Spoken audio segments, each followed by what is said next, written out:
ನಾಚಿಕೆ ಇಲ್ಲದೆ ಈ ಕೆಲಸಗಳನ್ನು ಹೆಂಗಸರು ರಾತ್ರಿಯ ವೇಳೆ ಮಾಡಬೇಕು.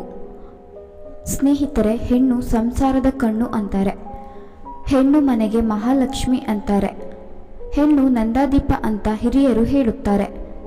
ಅಂತಹ ಹೆಂಗಸರು ತನ್ನ ಗಂಡನಿಗಾಗಿ ಈ ಕೆಲಸಗಳನ್ನು ಮಾಡುವಾಗ ಯಾವತ್ತೂ ಕೂಡ ನಾಚಿಕೆ ಪಡದೆ ಮಾಡಲೇಬೇಕು. ಹಾಗಾದರೆ ಅವು ಯಾವ ಕೆಲಸಗಳನ್ನು ಹೆಂಗಸರು ನಾಚಿಕೆ ಇಲ್ಲದೆ ಮಾಡಬೇಕು ಅಂತ ಈ ಒಂದು ವಿಡಿಯೋದಲ್ಲಿ ತಿಳಿಯೋಣ ಬನ್ನಿ. ವಿಡಿಯೋ ಪೂರ್ತಿ ಕೊನೆವರೆಗೂ ನೋಡಿ. 1.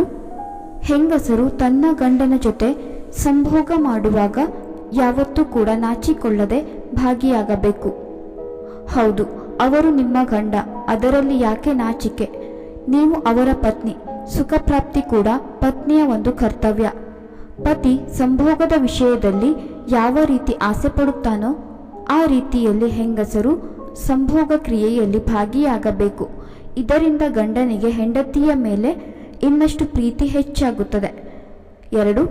ಗಂಡನಿಗೆ ಸಂಭೋಗದ ಆಸಕ್ತಿ ಜಾಸ್ತಿ ಇದ್ದರೆ ಬೇಸರಿಸದೆ ಗಂಡನ ಇಚ್ಛೆಗೆ ಅನುಗುಣವಾಗಿರಬೇಕು. ಇಲ್ಲದಿದ್ದರೆ ಸಂಸಾರದಲ್ಲಿ ವಿರಸ ಉಂಟಾಗುತ್ತದೆ. 3. ಹೆಂಗಸರಿಗೆ ಗಂಡಸರಿಗಿಂತ 8 ಪಟ್ಟು ಕಾಮದ ಆಸಕ್ತಿ ಇರುತ್ತದೆ.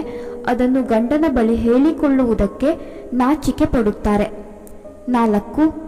ನಿಮ್ಮೆಲ್ಲರಿಗೂ ಗೊತ್ತಿರುವ ಹಾಗೆ ಗಂಡಸರು ಯಾವುದೇ ವಿಷಯವನ್ನು ಮುಚ್ಚಿಟ್ಟುಕೊಳ್ಳುವುದಿಲ್ಲ. ಸಂಭೋಗದ ವಿಷಯದಲ್ಲೂ ಕೂಡ ಅಷ್ಟೇ. ಅವರು ಡೈರೆಕ್ಟಾಗಿ ಪತ್ನಿ ಬಳಿ ತಮ್ಮ ಮನದಾಳದ ಮಾತು ಹಂಚಿಕೊಳ್ಳುತ್ತಾರೆ. 5. ಕಾಮದಾಸೆ ಪ್ರತಿಯೊಬ್ಬರಿಗೂ ಇದ್ದೇ ಇರುತ್ತದೆ. ಕೆಲವರಿಗೆ ಜಾಸ್ತಿ ಇರುತ್ತದೆ, ಕೆಲವರಿಗೆ ಇರುವುದೇ ಇಲ್ಲ. 6.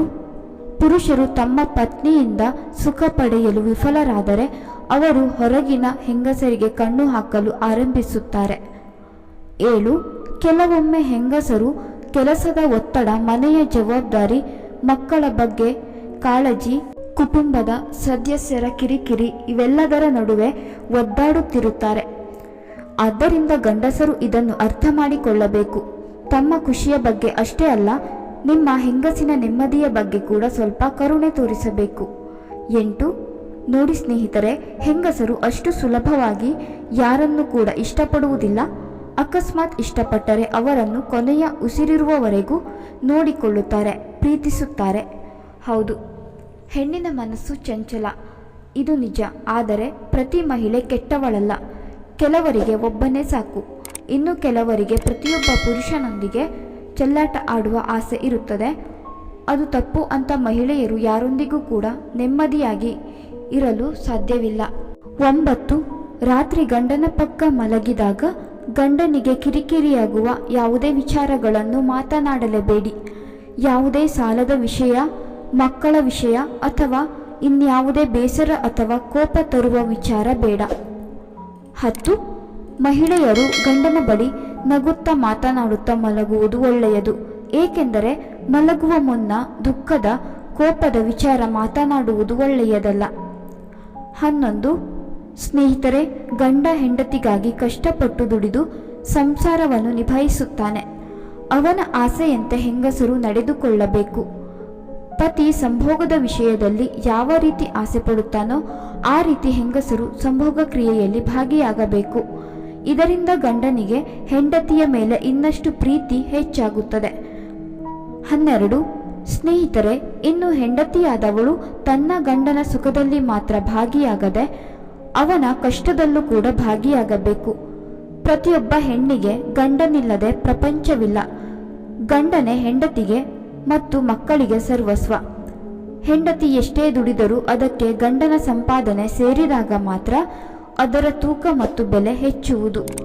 ಹೌದು, ಗಂಡನ ಶ್ರಮಕ್ಕೆ, ದುಡಿಮೆಗೆ ಅಷ್ಟು ಬೆಲೆ ಇದೆ. ಹಾಗೆಂದ ಮಾತ್ರಕ್ಕೆ ಹೆಂಡತಿಯ ದುಡಿಮೆಗೆ ಬೆಲೆ ಇಲ್ಲ ಅಂತಲ್ಲ. ಗಂಡನ ಪ್ರತಿ ಕಷ್ಟದಲ್ಲೂ ಪತ್ನಿಯಾದವಳು ಭಾಗಿಯಾಗಬೇಕು. ಗಂಡ ಕೂಡ ಹಾಗೆ ಮಾಡಬೇಕು. ಇಲ್ಲವಾದರೆ ಸಂಸಾರ ನಡೆಸುವುದೇ ಕಷ್ಟವಾಗುತ್ತದೆ. ಇನ್ನು ಗಂಡ ಹೆಂಡತಿಯ ಜಗಳ ಆದಾಗ ಹೆಂಡತಿಯಾದವಳು ಕ್ಷಮೆ ಕೇಳಲು ಮುಂದಾಗಬೇಕು.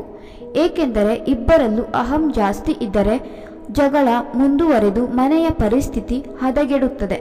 ಇದರ ಪರಿಣಾಮ ಮಕ್ಕಳ ಮತ್ತು ಮನೆಯ ಸದಸ್ಯರ ಮೇಲೆ ಬೀರುತ್ತದೆ. ಆದ್ದರಿಂದ ನೀವೇ ಕ್ಷಮೆ ಕೇಳುವುದು ಉತ್ತಮ. ಆದರೆ ಪ್ರತಿ ಸಾರಿ ನೀವೇ ಕ್ಷಮೆ ಕೇಳಬೇಕಂತೇನಿಲ್ಲ.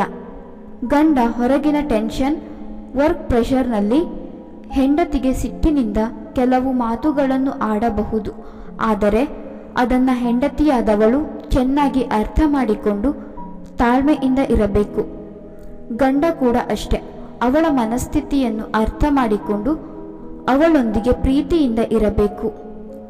ಎಷ್ಟೇ ಆದರೂ ಅವಳು ನಿಮ್ಮವಳು.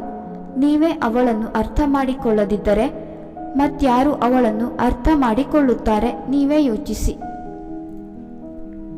ಸ್ನೇಹಿತರೆ, ಈ ಮಾಹಿತಿ ನಿಮಗೆ ಇಷ್ಟವಾಗಿದ್ದಲ್ಲಿ ದಯವಿಟ್ಟು ಈ ವಿಡಿಯೋಗೆ ಒಂದು ಲೈಕ್ ಮಾಡಿ, ಶೇರ್ ಮಾಡಿ ಹಾಗೂ ನಮ್ಮ ಚಾನಲ್ಗೆ ಸಬ್ಸ್ಕ್ರೈಬ್ ಮಾಡಿಕೊಳ್ಳಿ. ಧನ್ಯವಾದಗಳು.